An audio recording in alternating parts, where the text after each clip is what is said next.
Ladies and gentlemen, I personally think that furniture in India is a very disorganized, unorganized sector, and they, Pepper Fry, as first movers, have actually gained the advantage of being first movers. I'm now going to give you the Chief Marketing Officer and Head of New Business, Pepper Fry, Mr. Kashyap Vadapalli. Put your hands together and welcome him forward. Our first speaker, ladies and gentlemen, at Goa Fest. Good evening, sir. Very warm welcome.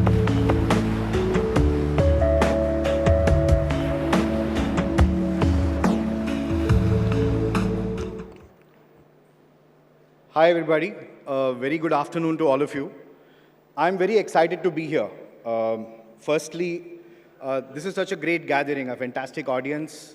So many big names, bright names, energetic people from the marketing, sales, advertising, media communities.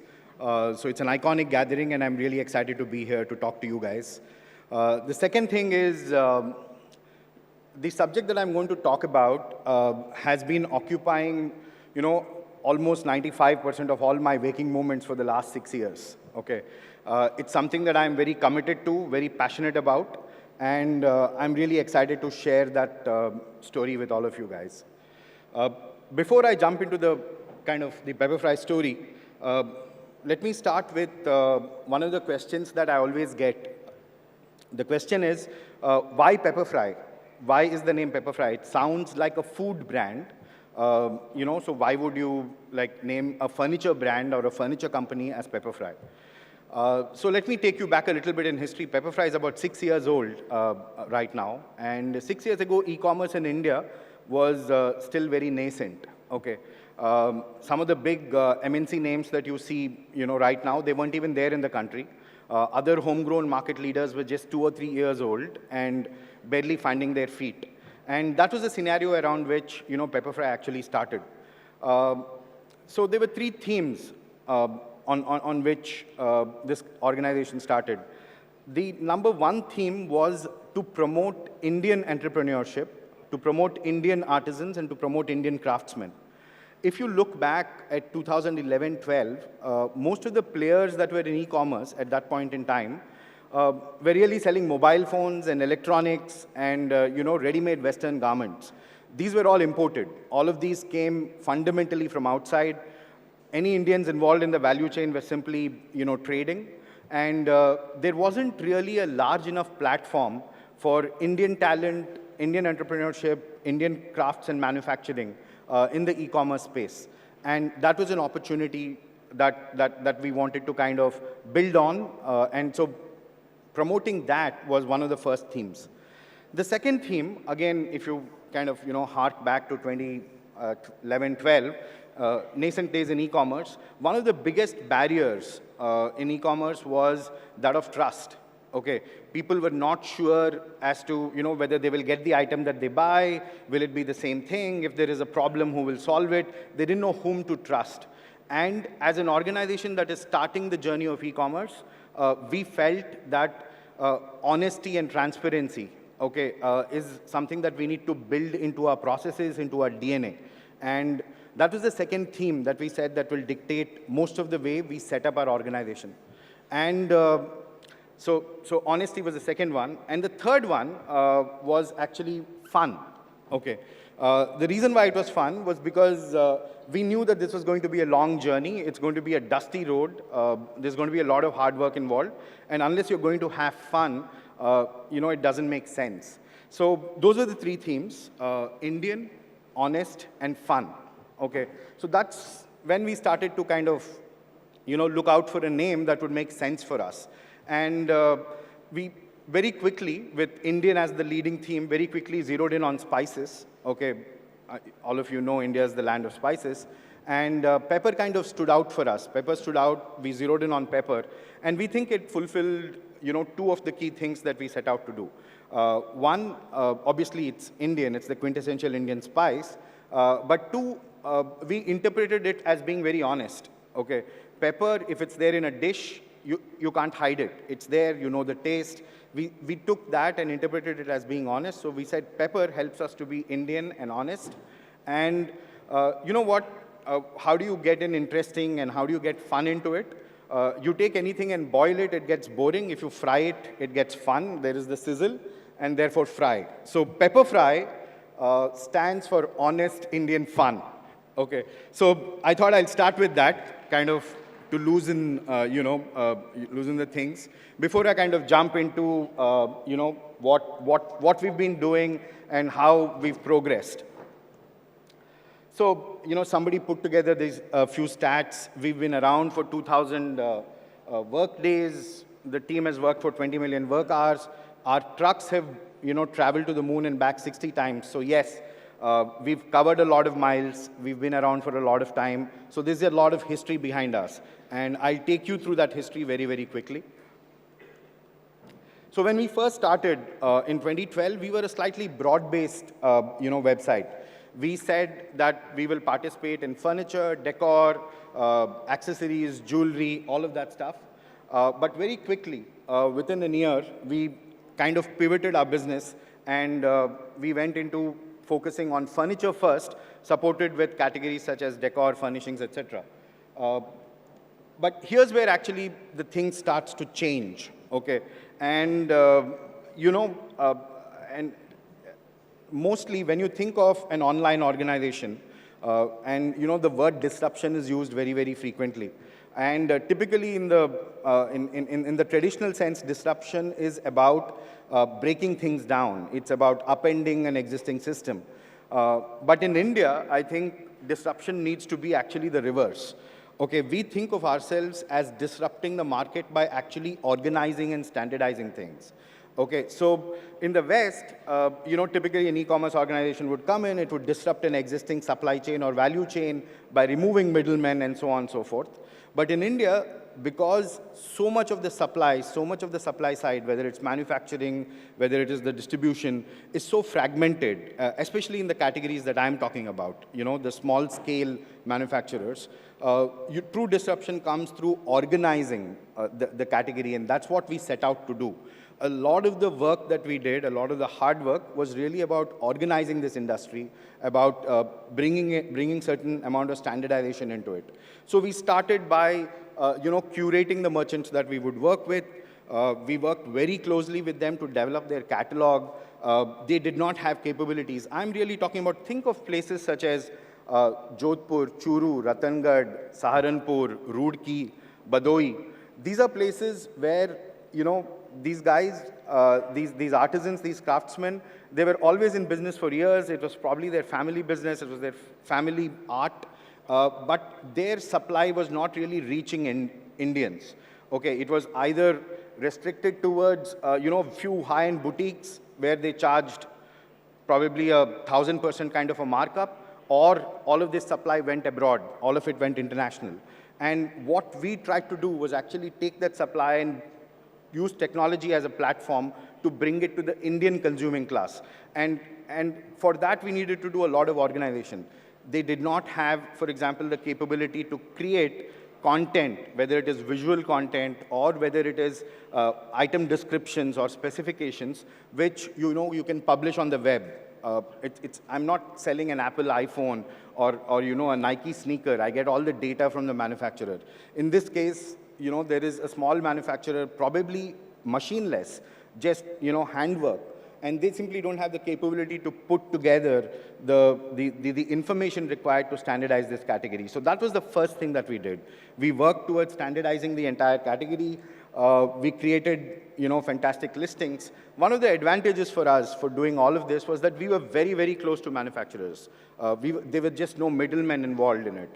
And what we could therefore do was not only organize the industry, but also bring it, at a very great value to the Indian consumer.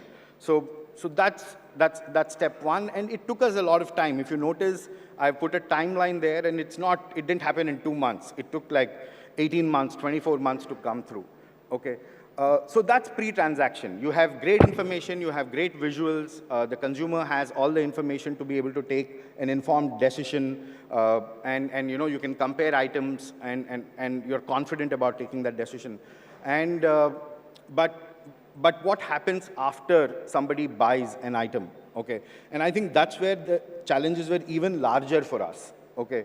Nobody, not Blue Dart, not delivery, they didn't even exist then, but nobody had the capability to ship a 4-door wardrobe weighing 300 kgs from Jodhpur to the customer in Bangalore, and for us to be able to still make money. We had to kind of, get into the entire process. So today, right from the doorstep of the manufacturer to the doorstep of the consumer, every intermediate step is either done entirely by us or done by contractors whom we've trained on how to do this. So that's the next step that we had to do. We had to kind of get very, very deep into logistics. We had to put in quality controls. We had to develop specialized packaging because people didn't know how to ship, bulky items as single pieces across the country. So we had to get into all of that. So today we have a scale to serve all of our customers. That's not enough. It's just not enough that the item moves from Jodhpur to Bangalore. It actually needs to kind of climb all the 14 floors and reach the customer's doorstep, move into their living room, and get assembled there. Again, that's an entire additional layer of services. Having a whole bunch of carpenters who will go into customers' houses and actually install the pieces of furniture that they would buy. So that's another layer of infrastructure that we needed to build. So what started off as a journey of using a technology platform to connect suppliers and the market turned out to be a journey where we were getting deep into cataloging, we were getting deep into logistics, we were getting deep into services as installation, after-sale services as a layer. So all of that was what was additional stuff that we needed to do, which we built over that period of time. And I think one of the things that we realized, obviously we were learning a lot along the way. One of the things that we realized was we spent a lot of time with the consumer, we spent a lot of time with the suppliers, we understood, and none of the senior leadership or the founders came from a furniture background. We were all from e-commerce and technology and FMCG marketing and so on. So really it was a whole lot of learning for us. And but what we did was we launched, there are 9 brands here, but we launched 10 brands. One launched very recently, a couple of months back. And these brands, these 10 brands are our house brands, and they contribute to 50% of our business today. These are brands where we, with a deep understanding of the consumer, with a deep understanding of the material, deep understanding of design ethos, deep understanding of price points. So these 9, brands actually straddle the furniture, segments to actually provide us a bulwark, actually, and provide us a great, margin business to kind of build our business on. So today, for example, this is something that we've also done. And, over the last 2.5, 3 years, we've also established 27 Pepper Fry studios across 15 cities in the country. These studios are typically, between 2,500 to 4,000 feet. They're not small kiosks. They're typically in places in Mumbai, for example, they're on Linking Road, they're in Raghuvanshi Mills, they're opposite in Orbit Mall in Vashi, they're in Hiranandani Estate in Thane. So they're in prime real estate locations. They're big, sources of branding, marketing, and consumer design inspiration for us. So we've set up 27 of these, and we're going to be launching 12 more in the next 6 months. What we've done to give you kind of context as to some of the lessons that we've learned. And we've, over these few years, served 5 million customers. And I think that's where we are. I mean, that's where we've reached over the last 5 to 6 years. So, let me throw a few more numbers at you. So in a day, typically, we ship out about 1,000 furniture packages. If you add back all the things around decor and furnishings, etc., there are a couple of thousand more. So typically in a year, we have 1 million customer touch points. Okay? With this 1 million customer touch points that we have, we are probably the largest furniture and home decor organization in the country today. Let me throw a few more numbers. If you look at digital traffic to all the digital platforms across this segment, whether it is furniture merchants or furniture sellers or furniture offline or modular companies or furniture rentals, We have 65% of the share of the traffic to this segment. In fact, the number 2, 3, 4 in players combined, we have double their traffic. So, I mean, it gives me a lot of satisfaction to get here in terms of the number of customers that we've served, in terms of the current run rate of customer touch points that we are generating, and the fact that we've taken such a large lead over both online and offline players over the last 5 years. And so that's really what is something that, you know, all the stuff that I talked about, that's where it has helped us to get. So let me quickly jump. Let me quickly jump to, there are 4 or 5 key takeaways that I have, you know, from this journey, and I'll share them with you. The number one takeaway for me, you know, being part of this journey, was that when you're setting out to build an organization, or when you're setting out to serve a market, okay, you have to be ready to face challenges that you didn't prepare for. The example that I gave you just a few minutes back, we needed to establish and build muscles in things like logistics, in things like, you know, after-sales service, stuff that was completely alien to us. So if those infrastructures don't exist, you need to get your hands dirty. You need to be willing to get into stuff that's outside your comfort zone to be able to actually deliver to a great customer experience. If you want to win the market and serve them, you need to be able to take those steps. So that's lesson number 1. Lesson number 2 for me, and this is where the lesson 2 connects back to one of the originating themes of Pepperfry, which was about promoting Indian entrepreneurship. I think the reason why we were able to build our business, the reason why we could become a trendsetter in the furniture area, was because we were capitalizing on real strength that the Indian ecosystem had. All of these artisans, fantastic people with woodwork, fantastic people who do work in brass, who do carpets, all of these people already existed in India. And we could build on their capabilities, we could build on their talent, we could build on their heritage. And I think that's the important thing. When you're looking to build a differentiated business, something that's just not a me too with other people, you need to seek to build on inherent strengths that you can tap into. Similarly, for example, you know, our business would have been incomplete if we weren't able to set up the 1,000+ delivery boy network or the 250+ carpenter network.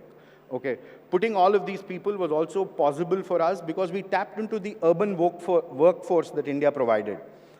We worked with these guys, we trained them, and they are our really representatives right now. They're the people who actually touch the consumer on a regular basis. So that's lesson number 2, being able to build on strengths that the ecosystem offers so that you can provide a differentiated offering to the market.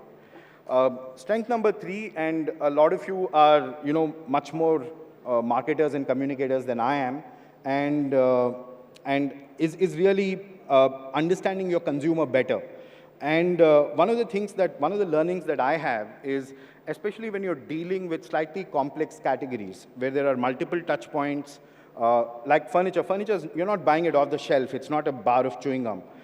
You know, it's a 20,000 rupee purchase. There's a lot of research that goes on before and after. You know, it takes time to come into your house. You need to spend time to get it assembled. It's a complex purchase. There are multiple touch points. When you're dealing with something like that, which is a complex buy, I think it is important to focus on the customer's pain points more than just the trigger points. A lot of time, a lot of marketing tells us to talk about value propositions, which are, you know, what I like to call trigger points. But one of the things that we did, was when we first started selling 6 years back, we didn't have a brand. My first TV campaign launched in end of 2014. But there were people coming onto Pepperfry and paying us 10,000 rupees to buy a coffee table in January 2012. And it was flabbergasting to me that somebody would do that. So we started calling everybody. Anybody who would buy anything from us, we would call them, collect a lot of information, why, what, why not, how did they take their decision. Even today, every quarter, 100 managers spend 2 days in the field with the trucks to deliver to consumers. We collect all that information back, all that listening comes back into the organization. We have systems where most of the customer support interactions get bucketized and come back to us in terms of key themes to understand. And we use that to constantly kind of tweak our offering, to constantly change our prices, introduce new ranges. But the most important thing for us was when I was about to start the campaign, and I was thinking that it's e-commerce, you need to say 50% off, you need to say 100% off. Let's do a campaign which says that there is this big sale that's going on. But all the consumer feedback told us really that furniture purchase in India was very complex. Customers are facing a lot of pain points. The industry, as it currently stood at that point in time, was not serving customers' needs in terms of standardization, in terms of quality, in terms of quality of service, and we needed to focus on that. So customers who started their journey to buy furniture with a lot of joy and anticipation, people who get married are big in terms of furniture buyers. People who have children buy a lot of furniture. And their journey starts with a lot of joy and aspiration, but the process actually gives them a lot of anxiety. And that's something that we recognize. That's the constant feedback that we got, which is where we decided to focus on the experience aspect of what we deliver to the consumer. And which is why we kind of, when we first launched our campaign, and that's kind of at the forefront of what we try to set out to do in our business, which is basically make the process of buying furniture a celebratory process. Something like your birthday, except there's furniture in it. And therefore, it is happy furniture to you. I see that my time is up. I hope this quick, super fast story of Pepperfry was of some interest to you guys, and maybe something I said, has something that you can take home and apply. So thank you very much for the opportunity to share, our story just now. Thanks.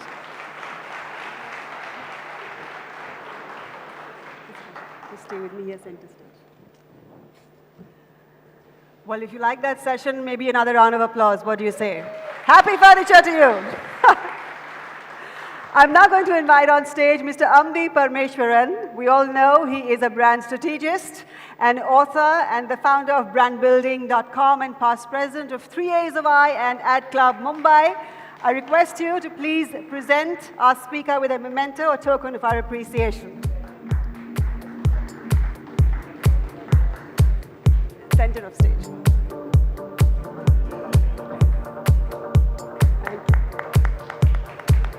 Thank you for joining us.